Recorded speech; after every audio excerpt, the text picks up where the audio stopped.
पाकिस्तान और भारत के ताल्लुकात के तनाजुर में आज एक बड़ी खबर सामने आई। भारतीय वजीर खारजा S. Jaishankar said, and I quote, India has changed. I wish I could say Pakistan has changed. बात तो खैर डॉक्टर जयशंकर ने कही है, लेकिन इसमें नया क्या है और आपके ख्याल से वो इस वक्त ये बात क्यों कर रहे हैं? साहब, इससे पहले हम भारत की तनाजुर में बात कर रहे थे क्रॉस बॉर्डर टेररिज्म, वो सब अपनी जगह, वो तो है ही ज़ाहिर मामला सारा है कि भारतीय वज़ीर खारजा ने साबिक वज़ीर इंटरव्यू में कहा था कि जो उन्होंने कहा कि जयशंकर ने कहा कि जनाब जब से ये गवर्नमेंट 2014 में आई है तो पाकिस्तान को हमने बड़ा क्लियरली बता दिया कि दहशतगर्दी नहीं चलेगी। ये तो दिल को लगने वाली बात है ना कि कैसे ऐसे किसी कंट्री की जो अवाम या वो है और वहां पे हमले हो रहे होंगे और वो ये बर्दाश्त कर लेंगे और कहेंगे चलें कोई बात नहीं, माफ कर दें। ये चीजें मेरे ख्याल में डॉक्टर जयशंकर साहब क्योंकि इतने बड़े डिप्लोमेट है तो वो बेहतर जानते हैं। पाकिस्तान तो अगर मैं कहूँ पाकिस्तान की तो ठीक है, मैं ये इस किस्म के आपको सख्त इकदाम करने पड़ते हैं, फिर दुनिया नोटिस लेती है। अगर आज कनाडा कोई इकदाम ना करता तो फिर इंडिया को एक फ्री हैंड मिल जाता। एक दूसरे की आजादी, खुद मुख्तारी के एहतराम और इलाकाई सालमियत के अज़म का इरादा किया गया। 2008 में एक वाकया हुआ मुंबई के अंदर 26/11 और ये हो गया 2025 तहव्वुर राना को भी वो ले आए हैं। वो तो उन्होंने ये जो बात की कि देखिए 26/11 इसके ऊपर पहले मैं जरा एनालाइज कर लूं। 26/11 वाला जो वाकया हुआ मुंबई अटैक्स के बाद।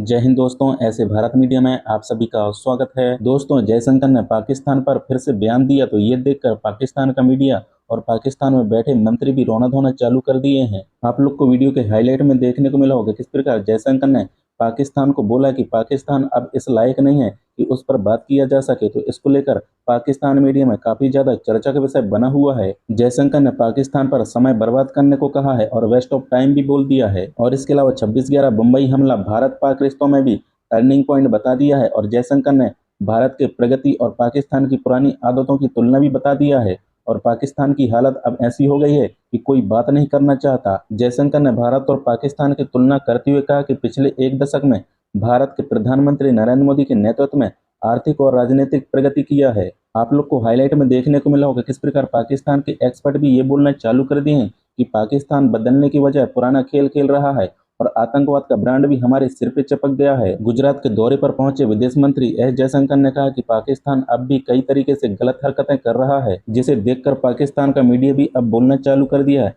कि भारत के साथ हमें अपना रिश्ता सुधारना चाहिए और भारत के साथ हमें ट्रेड भी करना चाहिए। लेकिन हमारे पाकिस्तान के मंत्री और हमारे पाकिस्तान के जिहादी इस प्रकार की हरकत करते रहते हैं जिसकी वजह से दुनिया भर में हमारा मजाक बनता है और भारत भी आए दिन आए कहीं भी खड़े होकर बयानबाजी करने लगता है। तो दोस्तों, आप लोग ये पाक मीडिया रिएक्शन पूरा अंत तक जरूर देखिएगा। पाकिस्तान मीडिया से क्या प्रतिक्रिया आता है और कमेंट में अपना राय लिख के जरूर शेयर करना। डॉक्टर जयशंकर जब से पावर में आए हैं, his obviously only job is to implement prime minister Narendra Modi foreign policy. जो उनकी सोच होती है वो उस पर बात कर देते हैं। इंडिया के लिए, नरेंद्र मोदी के लिए Jaishankar is an important asset. He has been technocrat, he has served in foreign service, reached to the foreign secretary, then understands the international politics, and then explains the India's worldview in an Indian way. That's the point. और अगर आप ये देखें कि जो उन्होंने कहा कि जयशंकर ने कहा कि जनाब जब से ये गवर्नमेंट 2014 में आई है तो पाकिस्तान को हमने बड़ा क्लियरली बता दिया कि दहशतगर्दी नहीं चलेगी, टेररिज्म। ये मैं समझता हूँ पाकिस्तान की बहुत बड़ी नाकामी है कि पाकिस्तान इस नैरेटिव को अनडू ही नहीं कर सका। पाकिस्तान ये कहता रहता है जी अफगानिस्तान के ज़रिए जी इंडिया में डिस्टर्ब कर रहा है, डिस्टेबलाइज कर रहा है, वो जी क्या नाम है उसका बांग्लादेश बलूचिस्तान के अंदर वो बैठे हुए हैं, हमें वहाँ पे सपोर्ट कर रहे हैं BLA को। कहते रहें, कौन आपकी सुनता है? क्योंकि आपको बात सुनानी नहीं आती। पहली बात, 2008 में मुंबई वाकया हुआ, वो इसको ख़त्म नहीं होने दे रहे, मरने नहीं दे रहे उस वाक़े को। 2008 में एक वाकया हुआ मुंबई के अंदर 26/11 और ये हो गया 2025 तहव्वुर राना को भी वो ले आए हैं। वो उस एक वाक़े को जिंदा नहीं होने दे रहे। और पाकिस्तान के अंदर रोज वाक़े होते हैं and Pakistan can not explain the story. Indian government जो है वो पाकिस्तान को पब्लिकली बड़ा कम डिस्कस करती है क्योंकि हमें टाइम ज़ाया नहीं करना। वो कह रहे हैं कि we don't have to waste the time. अब ये बदला हुआ इंडिया है और वो कहते हैं मुझे खुशी होती है, I wish I could have said that, कि पाकिस्तान भी चेंज हो गया। उनकी बुरी आदतें हैं जो चल रही हैं, ठीक है। और वो 26/11 का जो टेररिस्ट है, टर्निंग पॉइंट हुआ, इंडियन पब्लिक, दिस दैट, ये वो। आपके पाकिस्तान के अंदर रोज 26/11 होती है, रोज। But if you can not connect the dots properly, whom shall we blame? किसकी बात करें? वो कहते जी हम पाकिस्तान को पब्लिकली डिस्कस नहीं करते। क्यों नहीं करते? जयशंकर साहब, आप कब पाकिस्तान को इग्नोर करते हैं? ये अभी रायजीना डायलॉग हुआ, जहां पे यूएन में इधर उधर अमित शाह, राजनाथ सिंह, ये अभी थोड़ा सा कोई ये इलेक्शन आने दें, आप पाकिस्तान को डिस्कस करेंगे? क्या ये बात सच नहीं है कि whenever there are elections in India तो पाकिस्तान को डिस्कस किया जाता है? पाकिस्तान को तो रोज इंडिया में डिस्कस किया जाता है किसी न किसी एंगल से। लेकिन वो कह रहे हैं कि वो दरअसल हमारी कमजोरी ये है कि हम उन फोरम्स में नहीं एंटर हो सके। कोई ताल्लुक नहीं पाकिस्तान से, कोई लेना देना नहीं, हम नाम लेना ही पसंद नहीं करते और हमने जो है वो सेपरेट कर दिया अपने आप को भी उनसे, और उनको भी हमने अलग थलग कर दिया है। इसका अगर आप मतलब देखना चाहें ना डॉक्टर जयशंकर की इस बात का, तो वो ये निकल रहा है कि हमने दुनिया में भी उनको सेपरेट कर दिया, उनको अलग थलग कर दिया। ये तो किया उन्होंने, आपको पता है, जो जो कुछ होता रहा वो तो धड़ल्ले से कहते हैं, वो छुपाते भी नहीं है। अब वो बात नहीं रहेगी कुछ ना समझे खुदा करे कोई, अब वो कहते हैं कि हर कोई समझे भगवान करे। अच्छा, फिर उसके बाद उन्होंने ये कहा कि मुंबई अटैक्स का उन्होंने जिक्र किया।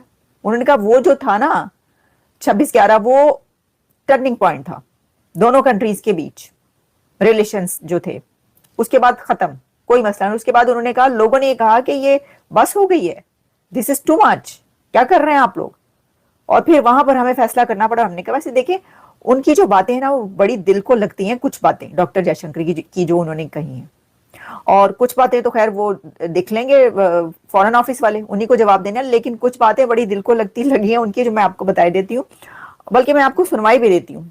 सिर्फ ऐसा नहीं है कि मैं खुद से बताऊं, मैं आपको सुनवाई भी देती हूँ, आपको पता चले कि उन्होंने कैसे बात की है इसके ऊपर, खुला के बात कर दी, सारी बातें कह दी उन्होंने, कोई पर्दा नहीं रखा किसी चीज में।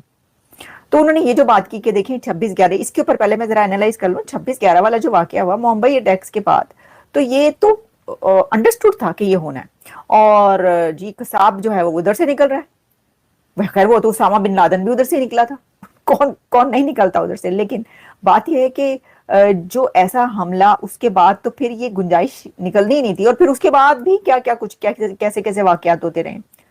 तो ये तो दिल को लगने वाली बात है ना कि कैसे ऐसे किसी कंट्री की जो अवाम या वो है और वहां पे हमले हो रहे होंगे और वो ये बर्दाश्त कर लेंगे और कहेंगे चलें कोई बात नहीं, माफ कर दें, फिर ताल्लुकात बढ़ा लेते हैं, फिर ये कर लेते हैं, फिर रिलेशंस बना लेते हैं। तो ये बात उन्होंने कही, उन्होंने कहा भाई ये तो उसके बाद तो मुमकिन ही नहीं था, उसके बाद खत्म मामला, तो अब तो कोई बात ही नहीं है, हम अपना टाइम, और हमारा टाइम इतना प्रेशियस। अच्छा, उन्होंने एक और बात की, वो भी बड़ी दिल को लगती है, वो ये है, देखिए एक तो मुंबई हम लोग की जो बात हो रही है, उसके बाद पाकिस्तान ने भी कौन सी कोशिश की अच्छे ताल्लुकात बनाने की। या तो उस तरफ से कहा जाता है ना कि भाई माफी शाफी ठीक है, जो होना तो हो गया, और अब हम बदल रहे हैं, बदलाव आ रहा है, हम बदलाव ला रहे हैं, हमने सबको पकड़ लिया है, हम ये, ऐसा तो कुछ देखने को, ऐसा होता तो रिलेशंस भी अच्छे होते। लेकिन एनीवेज, तो फिर उनका ये कहना था कि तरक्की में हम बहुत ऊपर चले गए हैं और वो कहीं के कहीं रह गए हैं। ये तो सबसे ज्यादा वो बात है जो उन्होंने 16 आने दुरुस्त कही है डॉक्टर जयशंकर ने।